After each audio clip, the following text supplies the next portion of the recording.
মুআয ইবনে জাবাল রাদিয়াল্লাহু তাআলা আনহুকে আল্লাহ রাসূল সাল্লাল্লাহু আলাইহি ওয়াসাল্লাম একটা এলাকার ইমাম বানিয়ে পাঠিয়েছিলেন। ওই এলাকার মুসল্লিরা ছিলেন, লোকজন ছিলেন শ্রমজীবী, কাজ করে খেত, সারাদিন ওট দিয়ে পানি সেচ করে খেজুর গাছে পানি দিত, খেজুরের চাষাবাদ করত, সারাদিন কষ্ট করে নামাজে যে জয়েন করত। তো উনি মাগরিবের নামাজে সূরা ফাতিহার পরে সূরা বাকারা তেলাওয়াত শুরু করলেন।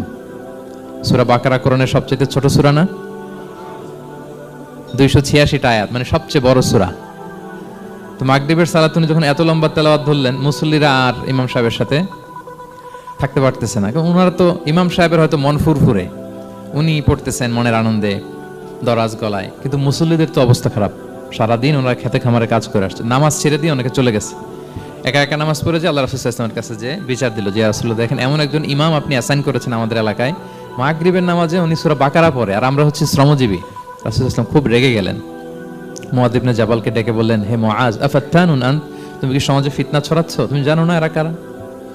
তোমার কি সূরা ওয়াদ-দুহা ওয়াল-লাইলি ইযা সাজা মুখস্থ নাই? তোমার কি ওয়াশ-শামসি ওয়া-দুহাহা এটা মুখস্থ নাই? তোমার কি সাব্বিহ ইসমা রাব্বিকাল আ'লা এই সূরাগুলো তোমার জানা নাই?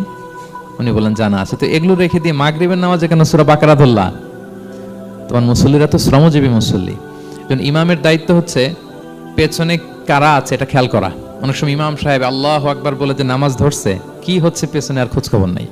আল্লাহর হাবিব সাল্লাল্লাহু আলাইহি ওয়াসাল্লাম কিন্তু এমন ইমাম ছিলেন না, উনি অত্যন্ত বিবেকবোধ সম্পন্ন একজন ইমাম ছিলেন।